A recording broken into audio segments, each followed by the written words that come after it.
Hey everyone, I'm back, and today we're going to be talking about X-Men The Last Stand. And this movie is directed by Brett Ratner, and it came out in 2006. And I thought this movie was pretty disappointing, and this movie has a lot of action to it, but the problem with all of the action is that I never once cared about anything that was happening in this movie, and you just get a bunch of dull action scenes, and that's about it. I wasn't really into the characters. I didn't like the story. It was just a cure has been discovered for mutants, and now some are for it, some are against it. Magneto's against it. Charles Xavier, I don't even know his viewpoint on it, but there's some really noticeably bad CGI in this movie. Not all of it's terrible. I think Wolverine, his claws, they look good. Sometimes the effects look good.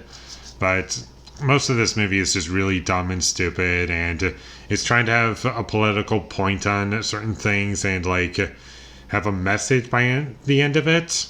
But the end result is just a mess. And it doesn't really feel as though this movie had much of a point to it. And what I mean by that is, by the end of it, what was I supposed to really get out of it as opposed to the previous X-Men movies?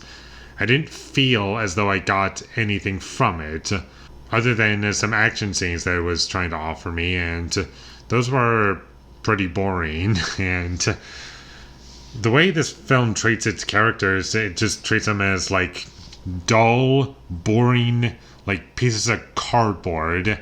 And they're played by the same actors as the previous films, but they're not really given anything. And there are some good performances in this movie as well. I love Hugh Jackman as Wolverine. I think he plays the character really well.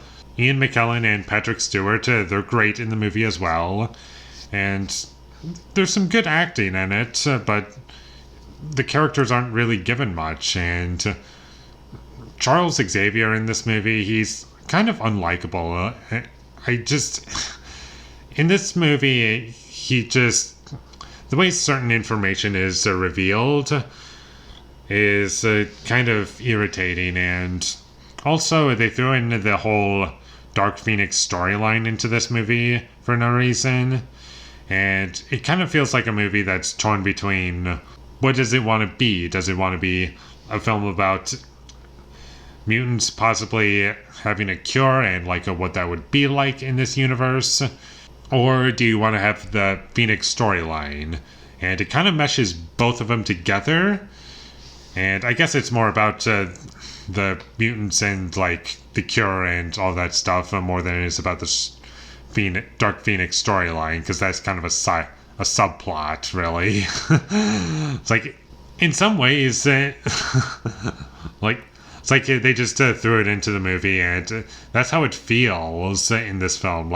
They just threw it in, and it's just really unsatisfying with what you get. And in ways, this movie kind of feels like the X-Men are supporting characters in their own movie. It's more about the villains and their whole point of view as to how they feel about the cure, and Magneto's just trying to control everybody, and his character's really bad, and there's some really bad dialogue in the movie, and I don't feel as though a lot of characters were developed properly, and certain relationships that characters had with each other is just not interesting. For example, Rogue in this movie, she has nothing to do, and she's just upset that her boyfriend, I forget his name, but the Iceman or whatever, he's spending time with Kitty, or I forgot the character's name, and he's spending time with Kitty, and that's all happening, and it doesn't really go anywhere, and Rogue is completely useless in this movie, and so are a lot of characters. Cyclops, he doesn't have anything to do. Jean Grey has nothing to do in this movie. And it just takes all the characters that were at least well done, well defined in the previous two movies, especially the second movie, and just throws them in this movie and gives them nothing to do. And the music in this movie is terrible. It's just generic action music, and it's so distracting in every scene. I can't stand it. And this movie does have an after credit scene for no reason. It doesn't need to be there at all.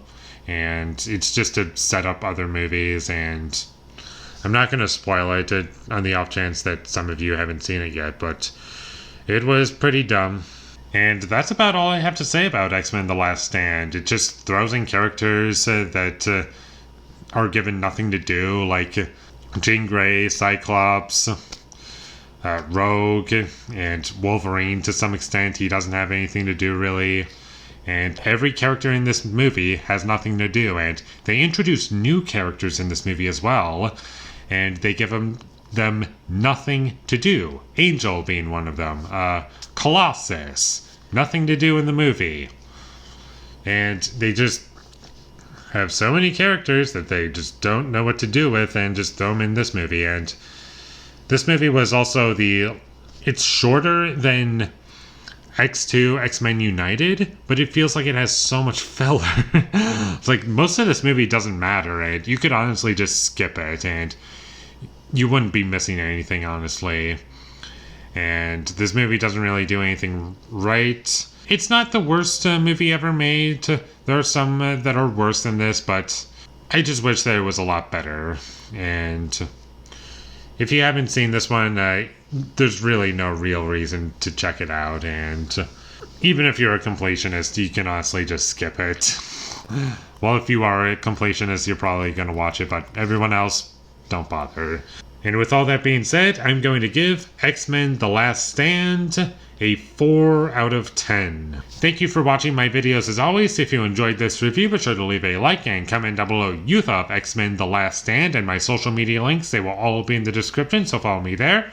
And last but not least, subscribe to be a part of Foley Nation, and I'll see you when I get my next review up, and that is going to be for Who Framed Roger Rabbit. So look forward to that, but until I get that up, thank you for watching and have a great day. Thank you for watching my videos as always. If you enjoyed this review, be sure to leave a like and comment down below you thought of X-Men United. No, it's not X-Men, it's The Last Stand. It's not the second movie, it's the third. Thank you for watching my videos as always. If you enjoyed this review, be sure to leave a like and comment down below you thought of X-Men The Last Stand. I keep wanting to say X2 X-Men United. I don't know why.